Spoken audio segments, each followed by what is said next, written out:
Well, hey everyone, woohoo here, and you're about to join me for something a little bit different on this channel. There's an event going on at the old New Orleans Mint in just a few moments. I'm actually, as you can see, I'm in the car getting ready to head on over there, where there's a special 250th anniversary event where I can get some of the new dimes and maybe even one of the quarters. So we're gonna head over there. I'll see you when I get over there. Right, well here we are, the old New Orleans Mint. Bit of a rainy day, as you can see. The event is going to be right in here. Well, now I just have to figure out which way I need to go in. Oh, there we go. You can see it's now the New Orleans Jazz Museum. They don't make coins here anymore, but they still have a couple of coin-related exhibits, but you can see some of the things they have going on currently. But our mission is to get some semi-quincentennial coins. Oh, look at this. I didn't know they had this. Okay, well that's pretty neat. I guess it's right in there, so now we'll have a look inside. Change machine for the dime. Here we go.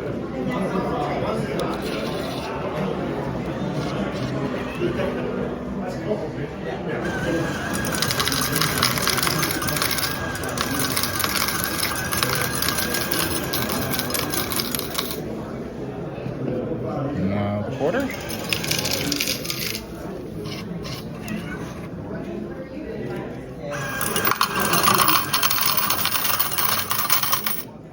It's great to be in this historical building that survived over 200 years through disasters, Hurricane Katrina.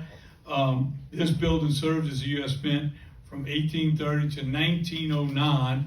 And I learned more as Lieutenant Governor than I ever did in school. I must have not paid attention, because just reading, they gave me a book about this thick on this building and the history of it. But the huge amounts of gold and silver that pass through these halls, and that it's the only mint in the nation to produce two coins, the Ionic O coin, which is the Morgan silver dollar, and the O mark stands for the New Orleans Mint, and then the Confederate coins, which if you have either one of those from those days is pretty valuable. The benefits of being a coin collector are huge, and that's why I'm so thrilled and honored to be at the helm of the Mint, especially this year, America 250. I can tell you, when I was a 7-year-old kid, coins were a tangible link to America's story. When I went through school and took history lessons, coins were always something that brought me back to that period in time. And there's very few things that I did at 7 years old that I do today that I have the same kind of passion, love, and enthusiasm for, but coins are definitely that one thing that has been a consistent throughout my life. And I would challenge you all, if you would, to share coins, to share the history of our nation with anyone. But typically I would suggest young people, because it's a passion, it's an enthusiasm, it's a link to history, it enhances patriotism. There's nothing better, I think, that you can do this year. I just want to tell you, it's great to be back home. I grew up here in New Orleans, went to De La Salle High School with Dickie, and then went to LSU, and then I went up to Shreveport, got an MBA, and I moved to Atlanta 33 years ago. But I love Louisiana. I love the culture, the traditions, but more importantly, the relationships. I mean, I have two friends here today, Nancy Broadhurst and Dickie Brennan, who I've known forever, and they're dear friends. And that's what this state's about, is relationships. So I'm really happy to be back home. And I'm also proud to serve as your 46th Treasurer of the United States. I'm the first Louisianan to do that. So that's something to be proud of. And at the U.S. Mint, our money, both our coins and our paper money, we're the gold standard of the world. Everybody, I don't know if y'all know this, for example, our $100 bill, 80% of our $100 bills are out of the country. They're in international countries. When people get our $100 bill, they keep it. They love the $100 bill. Same with our coins. We are the gold standard. So it's actually been a little while since I've been in the actual Mint exhibit itself, but here, some shipwreck coins from the SS Republic. Pretty neat stuff. These are $50. And this is the actual floor where the actual coin production happened. These, as you can see, were the final products. There's some seated Liberty half dollars there. Just go for a little walk around the exhibit. What is this? Oh, some more modern stuff. Peaky bankers. I see what they did there. Now that they discontinued the penny, can they still make these? Inside this little case right here. That is an interesting artifact from American history, a Confederate half dollar. Look at that. Definitely not a whole lot of those left. That's really neat. And right near it, some other coins that were minted over here. Tiny, tiny, tiny little gold dollars. Look at that next to the dime.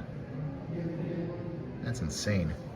And you come down here, the Morgan dollar, of course. Oh, this is new.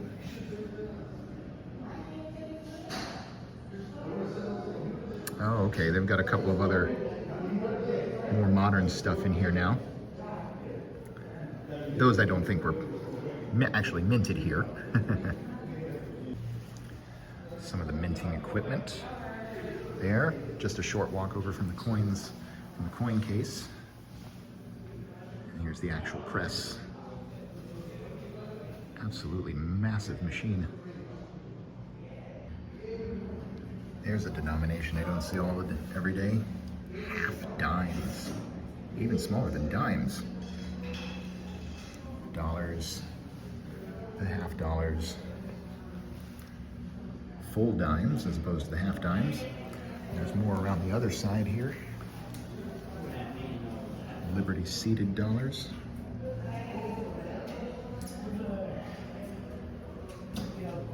Oh, there are the quarters.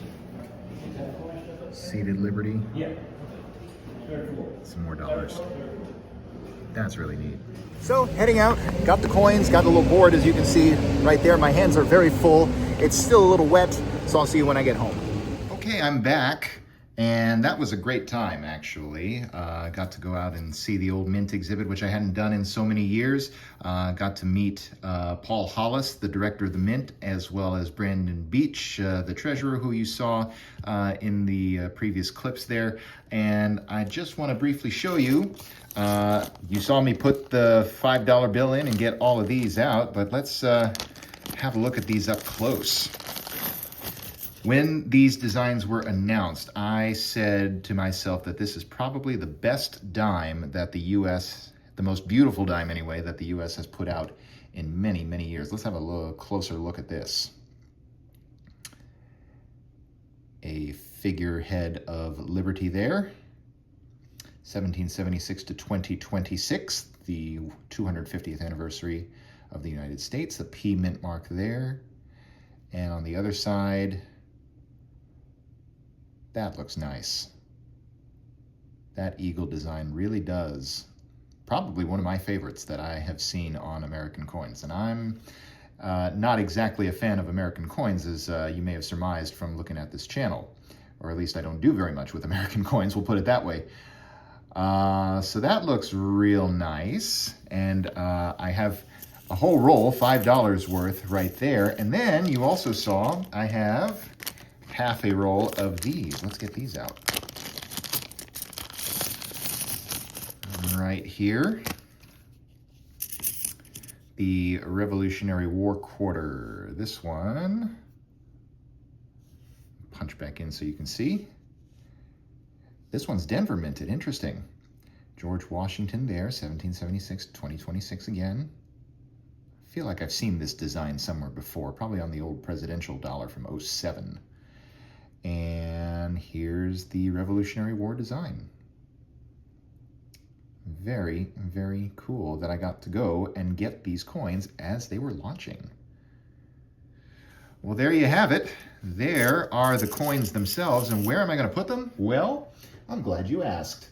I didn't get a chance to film this because I figured he was quite busy, but they were handing out these folders, or not folders, but little boards here. Let me pick this up so you can get a closer look at this. There you go.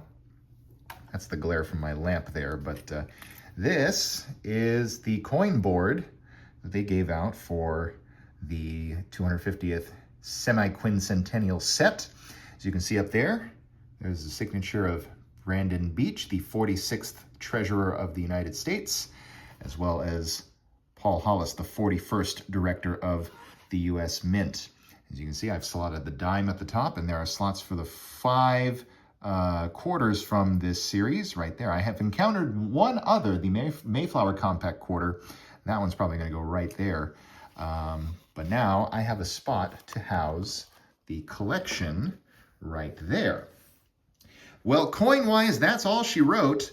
I hope you enjoyed this little adventure that we got to take. It's not every day that we get to do one of these on this channel, and I hope you enjoyed it. And I'll see you next time when I've got other coins to talk about.